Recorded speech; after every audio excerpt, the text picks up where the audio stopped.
오늘부터 누가복음 강의 이어갑니다. 오늘은 1장 5절에서 23절 말씀을 통하여서 사실에 대하여라는 제목으로 말씀 나눠보도록 하겠습니다.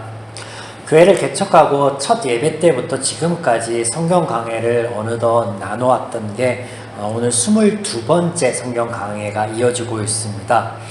임의로 본문을 정하는 것이 아니라 창세기부터 그저 그냥 쭉 차례대로 성경을 나눠오다 보니까 확신이 드는 것이 있습니다. 그것은 무엇이냐면 성경은 하나님의 일하심의 순서에 의해 쓰여졌다라는 거예요. 그래서 따로 어떤 한 권을 떼어놓고 보고 혹은 순서를 우리가 이해한다라는 목적하에 역사적인 어떤 배경하에 이렇게 좀 가져오고 이런 것이 무의미함을 발견하게 됩니다.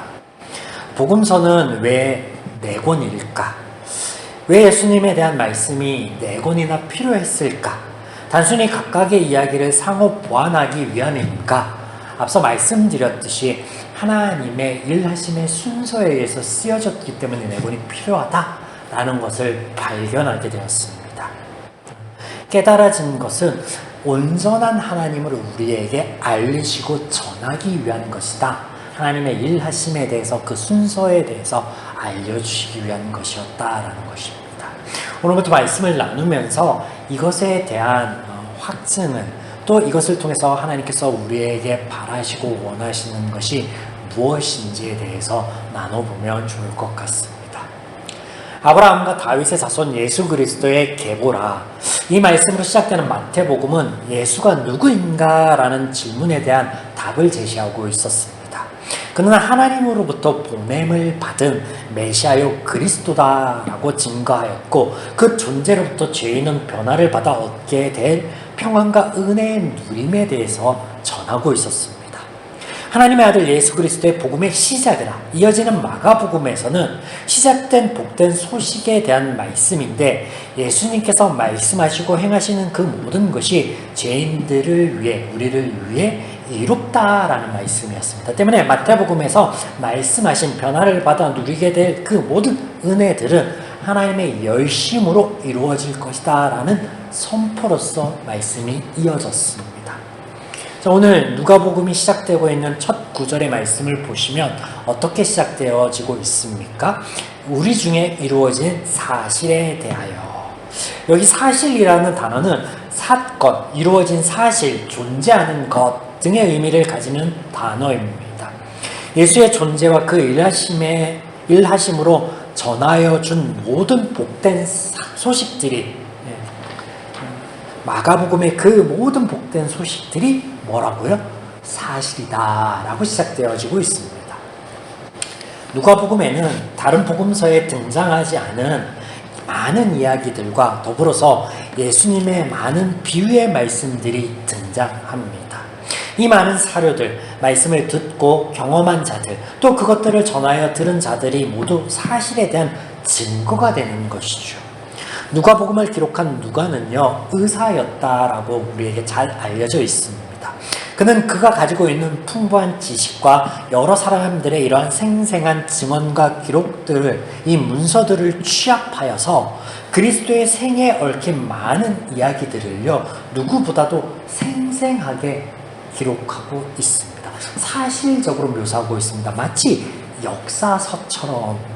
그래서 1절에서 4절에 이렇게 기록하고 있는데 이해하기 쉽게 제가 풀어서 좀 읽어드리면 많은 사람이 우리 가운데 일어난 사건들을 순서대로 기술하려고 하였습니다. 말씀의 최초 목격자여 일꾼들은 그것을 우리에게 전해주었습니다. 존귀하신 데오빌로여, 나도 이 모든 과정을 시초부터 꼼꼼하게 조사하였기 때문에 순서대로 써보내서 당신이 이미 배운 내용에 대한 확실한 지식을 갖게 하는 것이 좋겠다고 생각했습니다. 어떤 이야기의 신빙성을 우리는 어떻게 확인해 볼 수 있느냐?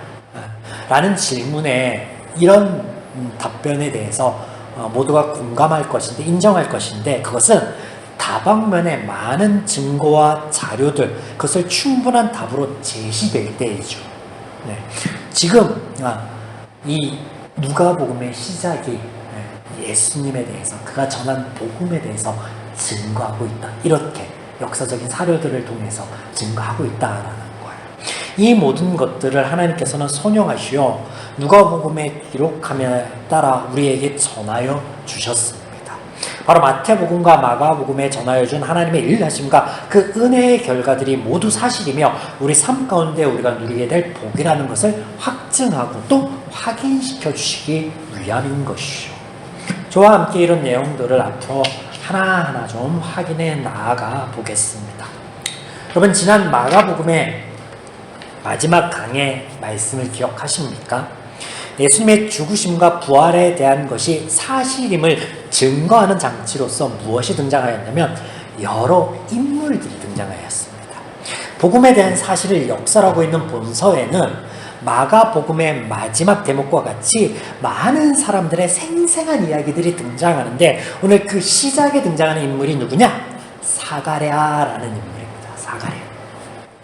그는 나이 많은 제사장입니다. 그에게 한 가지 아픔이 있는데 바로 나이가 많이 들도록 자녀가 없다라는 것이죠. 당시 유대 사회에서 자녀는 하나님의 축복으로서 자녀가 없다라고 하는 것은요, 타인으로부터 부끄럽고 비방받을 만한 충분한 이유가 되었습니다. 그래서인지 사가랴와 그의 아내 엘리사벳은요, 당시 제사장들이 머물고 있던 예루살렘의 오벨이라는 지구가 아닌 유대 남쪽 산간 지역에 살고 있었습니다. 그가 제사장 직무를 다하고 그의 집으로 돌아갔다라는 23절의 기록과 또 더불어서 39절에 엘리사벳을 찾아 방문하였던 마리에 대한 기록 등을 통하여서 이것을 알 수가 있습니다. 자, 본문 8절에서 9절을 좀 보겠습니다. 8절. 마침 사가랴가 그 반열의 차례대로 하나님 앞에서 제사장의 직무를 행할세. 9절. 제사장의 전례를 따라 제비를 뽑아 주의 성전에 들어가 분향하고. 자, 사가랴에게 이례적인 일이 발생하였다라고 본문은 기록하고 있습니다. 자, 우리가 배경을 좀 이해해 볼 필요가 있는데요. 지금 이 사가랴가 제사장의 직무를 행하게 되었다라는 부분은 어떤 배경이냐면요, 역대상 23장과 24장에 등장하는 것인데 성전 봉사를 위한 제사장 직무에 대한 이야기가 여기에 등장하는데 이것이 사가랴 이야기의 배경이 되니까 조금 간략하게 제가 좀 소개해 보겠습니다. 제사장의 반열은 24개였고요. 각 반열은 1년에 2차례씩 일주일간 성전 봉사의 직무를 행하였습니다. 이것이 다윗의 유언이었고요. 사가랴가 속한 아비야는 그 반열 중에 8번째에 속하여 있었습니다. 각 반열은 900명에서 1000명 정도의 제사장들이 있었고 이 직무를 분담하는 것은요, 제비 뽑기를 통하여서 이루어졌습니다. 때문에 본문에 등장하는 성전에 분향하는 이 직무는 제사장에게 있어서 평생에 한 번 올까 말까한 기회였으며 그들은 대단히 영광스러운 일로 여겼습니다. 또한 성전 분향은 아침과 저녁에 2번 행하여졌고 이 사이에 아울러서 이스라엘 백성들에게는 성전에 3번 기도하는 시간이 있었습니다. 사가랴가 성전 직무에 뽑힌 것이 이례적인 일입니다. 우리가 그냥 대수롭지 않게 본문을 보일 수 있는데 아주 그 로또에 당첨될 만한 확률로 지금 뽑혔다라는 거야. 늙은 마음쯤에 그가 봉사하는 시간에 그런데 이보다 더한 아주 이례적인 사건이 발생합니다. 11절. 주의 사자가 그에게 나타나 향단 우편에 선지라. 당시 상황과 배경을 알지 못하면 지금 사가랴에게 일어난 이 일련의 일들이 대수롭지 않게 여겨질 텐데 정말로 믿기 어려운 아주 두렵고도 황당한 일이 지금 벌어지는 거예요. 12절에 그의 고백처럼. 자, 말라기 선지자 이후에 이스라엘에게 있어 약 400년간 그 긴 시간 하나님의 말씀 계시가 끊겨진 지금 상황입니다. 그런데 하나님의 소식을 전하여 주는 이 주의 사자가 하필 그 시간 사가랴에게 나타나는 것입니다.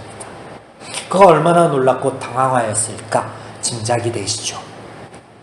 기적과 같은 이 일들의 이유를 사람들은 쉽게 6절 말씀에서 찾게 됩니다. 6절. 이 두 사람은요, 사가랴와 그의 아내는 엘리사벳이죠. 하나님 앞에 의인이니 주의 모든 계명과 규례대로 흠이 없이 행하였더라. 자, 그러나 우리는 이전 복음서에서 또 예수님의 말씀을 통해서 이스라엘 백성들의 열심이었다라는 것, 열심을 내었다라는 그 종교 행위가 열매 없는 것, 내용이 빠진 쭉정이임을 보았습니다. 누가의 다음 기록은 그를 의인으로 여길 독자들로 하여금 그렇게 보지 않게 하기 위한 장치로서 하나가 등장하는데, 그것이 무엇이냐. 18절, 사가랴가 천사에게 이르되 내가 이것을 어떻게 알려? 내가 늙고 아내가 나이가 많으니이다.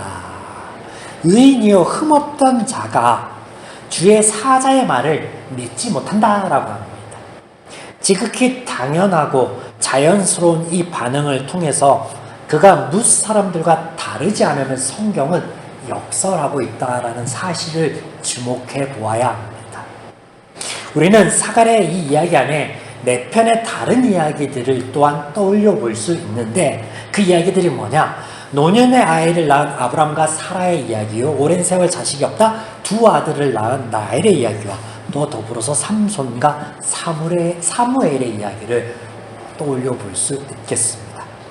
하나님의 사자를 만났던 사가랴의 이야기는, 또 그 이야기의 중심에 있는 침례 요한의 이야기는 이렇게 오랜 세월 이어져 온, 이스라엘에게 이어져 온 하나님의 이야기의 연장선이었다라는 것이죠. 바로 언약의 성취임을 보여주고 있는 대목이 되겠습니다.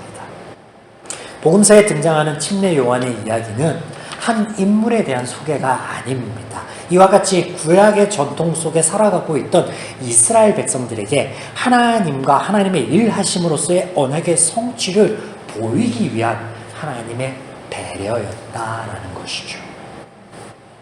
이렇게 그 하나님의 일하심, 언약의 성취의 첫 증인으로서 등장하는 인물이 누구냐? 사가랴였던 것입니다. 그래서 이 이야기를 통해서 우리에게 보여주는 것은 인간의 연약함을 감내하며 역사하시는 하나님을 우리에게 소개하고 있다라는 거예요. 사랑하는 여러분, 오늘 우리는 우리 또한 사가랴와 다르지 않음을 고백할 수밖에 없는데요.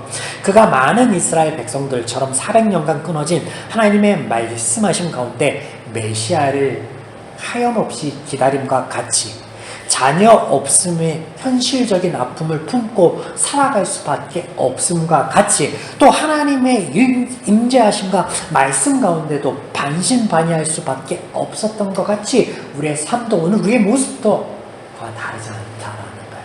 누구나 다 연약함과 아픔을 간직한 채 치열하게 살아가고 있다라는 것이죠. 이 가운데 변치 않는 것이 있으니 하나님의 역사는, 언약의 성취는 늘 사람과 함께라는 것이에요. 우리가 알지 못할 때 그 누구도 주목하지 않은 가운데 하나님이 역사하시지 않습니다. 하나님의 말씀하심과 역사하심은 늘 증인과 함께인데, 그를 통해서 사실 증명이 되어지고 있는데 우리와 함께, 사람과 함께였다라는 것이죠. 사가랴, 하나님께서 기억하신다. 요한, 하나님은 은혜로우시다. 하나님께서 사가랴에게 주의 사자를 보내신 이유에 대해 다음과 같이 13절에서 말씀하십니다. 내가 너의 빈곤, 가난, 결핍에서 오는 청원을 들었노라.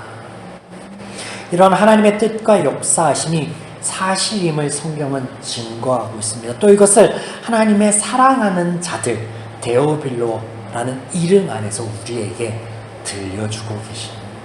오늘 이 하나님의 음성을 들어서 우리의 연약함 가운데, 우리의 부족함 가운데, 우리의 아픔 가운데서도 하나님이 살아계심을 증명하고 역사하고 계시는 그 하나님의 은혜를 누리는 저와 여러분이 되기를 주님의 이름으로 간절히 축원드립니다. 아멘.